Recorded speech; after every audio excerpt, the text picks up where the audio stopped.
Actor అవ్వాలని లేదు, so వచ్చారు అనుకోకుండా. సో యాక్టింగ్ అంటే తెలీదు.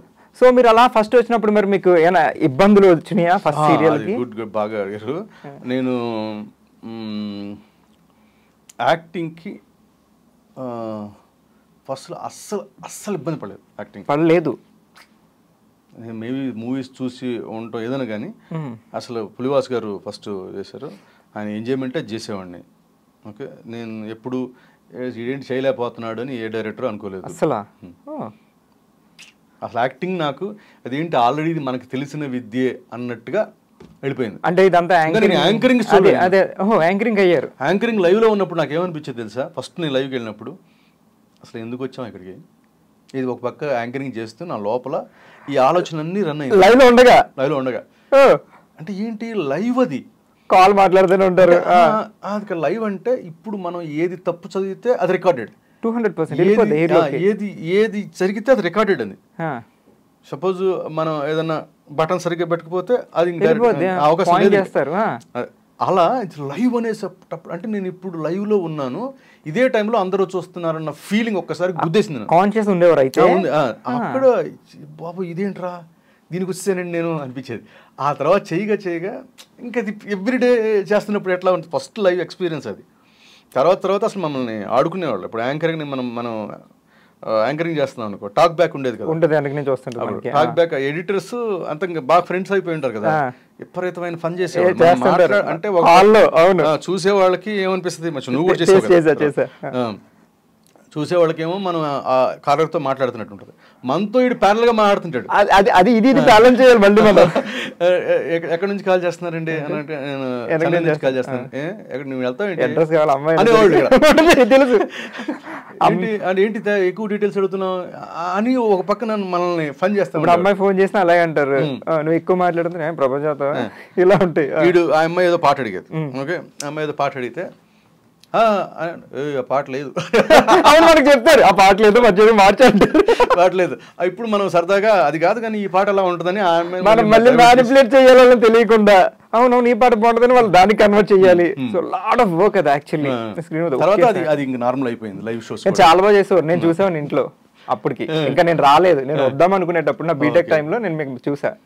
సెటిల్డ్ గా మంచి లుక్ లో చాలా హ్యాండ్సమ్ ఉండేవారు, టు బి ఫ్రాంక్.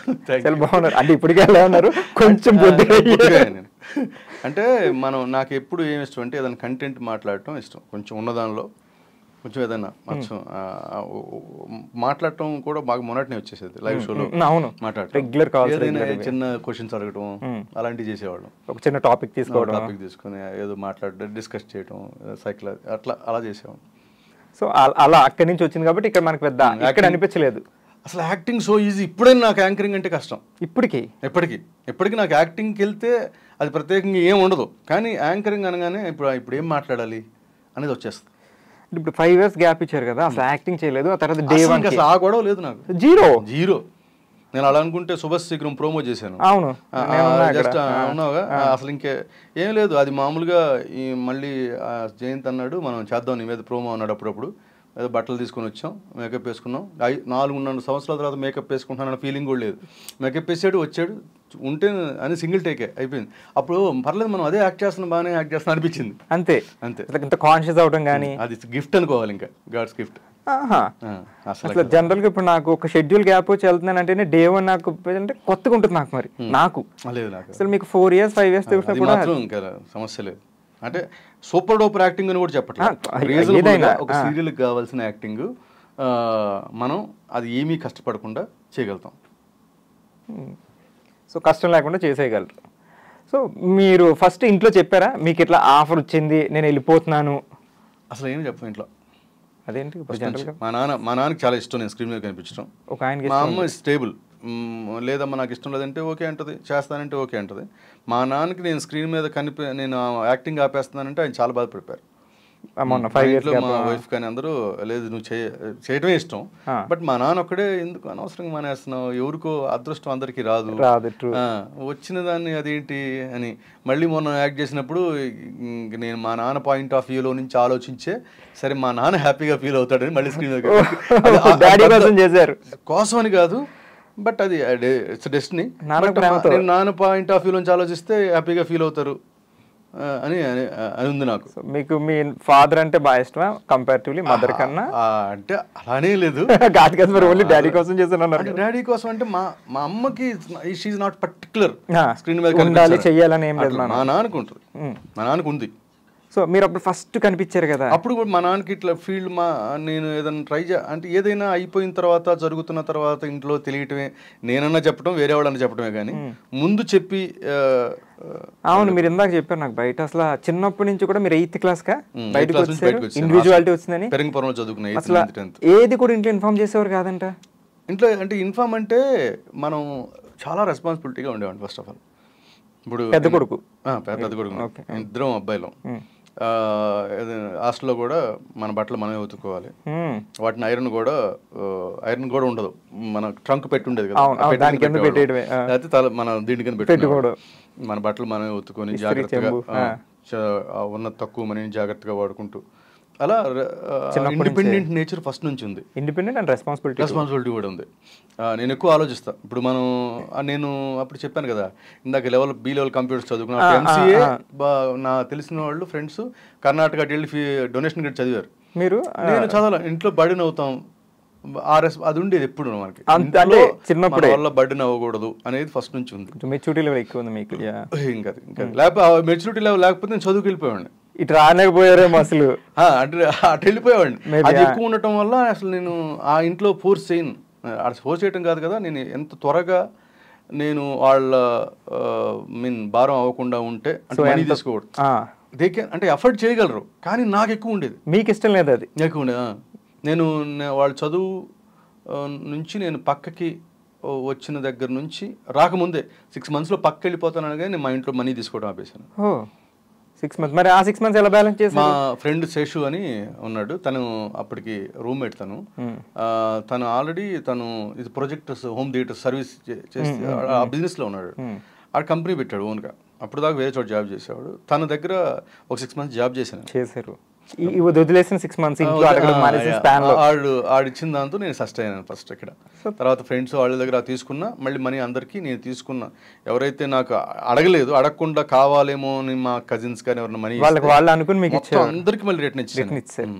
అసలు మీకు ఎవరి దగ్గర తీసుకున్నారు కానీ మళ్ళీ రిటర్న్ ఇచ్చాను.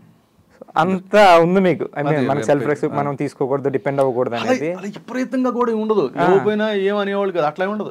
ఇచ్చేసాను, మీకు ఇచ్చేయాలనిపించేది అంతే. మన దగ్గర ఎందుకు ఇవ్వగలిగానే ఇచ్చేసాను. ఓకే, ఫ్రెండ్స్ అయినా ఎవరైనా. మీ వైఫ్ సపోర్ట్ ఎలా ఉంటుంది?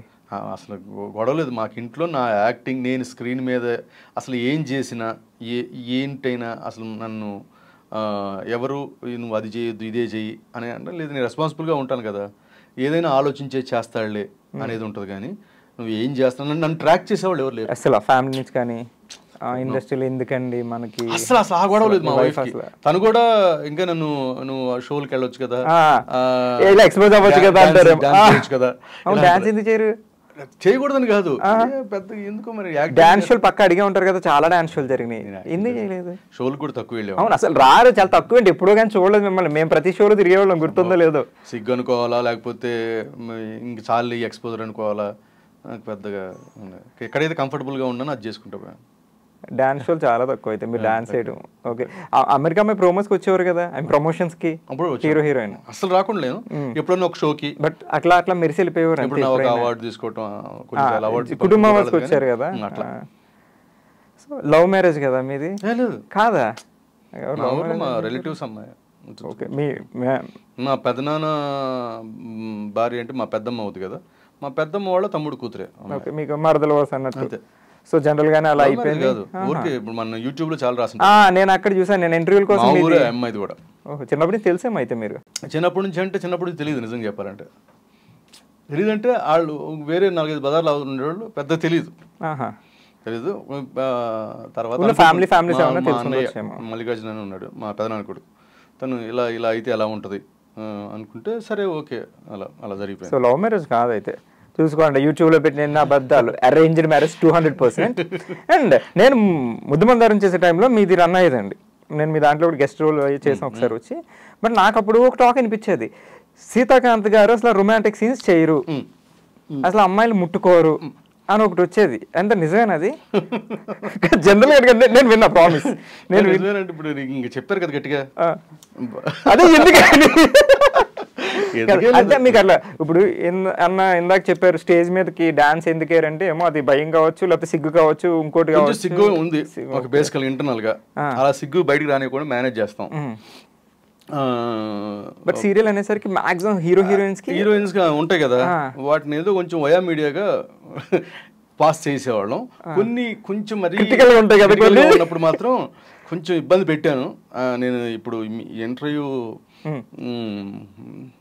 ఆపర్చునిటీగా తీసుకొని ఎవరెవరైతే నా వల్ల అలా ఇబ్బంది పడ్డారో, హీరోయిన్స్ అందరూ, హీరోయిన్స్ కూడా కొంచెం ఇబ్బంది పడి ఉంటారు. ఏంటి అనుకొని ఉంటే ఉండొచ్చు వాళ్ళకి కానీ, ప్రొడ్యూసర్స్ కానీ, లేకపోతే ఛానల్కి కానీ ఇలా ఇబ్బంది పెట్టడం అందరికి సారీ చెప్తున్నారు. సో అంటే జనరల్ గా హీరోస్ మాక్సిమం ఎక్కడ నువ్వు చెప్పరండి, రొమాంటిక్ సీన్స్ అనేసరికి మీకు తెలియదే ఉంది. ఎక్కడైనా అమ్మాయిలు ఇబ్బంది పడతారేమో, ఇప్పుడు ఇబ్బంది పడలే. కానీ ఒక హీరో సైడ్ నుంచి అప్పుడు చాలా పెద్ద టాక్ ఉండేది, సీతాకాంత్ గారు చేయరంట, మా సెట్కి వినపడేది. ఎందుకంటే మాకు సీరియల్ రోజు రొమాంటిక్ సీన్లు ఉండేది, అది చెయ్యమొకటి అనుకునేవాడిని. సో అంటే పర్టికులర్ రీజన్ ఏం లేదు దానికి. కొంచెం నా మీద ఆ విషయంలో కొంతమంది కోపం కూడా ఉంది. అంటే హీరోయిన్స్ అని కాదు, మేబీ ఛానల్లో అట్లా కూడా కోపం ఉంది. అంటే వాళ్ళు ఆయన చేయడు, చేయకపోతే అలా ఇట్లా ఉంటుంది. సరే ఇప్పుడు మీరు ప్రొడక్షన్ చేస్తున్నారు, మీ సీరియల్లో హీరో రొమాంటిక్ సీన్ చేయనన్నాడు అనుకో, మీరేమంటారు? వదిలేమంటారా? నేను ఎవరినైతే ఇబ్బంది ఫోర్స్ చేయలేదు. ఎందుకంటే నాలంటుడు ఇంకొకటి తగలేదు నాకు, కాబట్టి నేను ఇబ్బంది వాడు ఎవరన్నా చెయ్యి. ఇప్పుడు హీరోయిన్ కానీ ఎవరన్నా కాదులంతా అంటే అసలు పెద్దగా అలాంటి ప్రాబ్లమ్స్ అసలు మ్యాక్సిమం రాలేదు. మనం కోరుకున్నవి వాళ్ళు చేయనవి మనం ఎక్స్ట్రా చేయించలేదు, వాళ్ళు చేయనని చెప్పలేదు.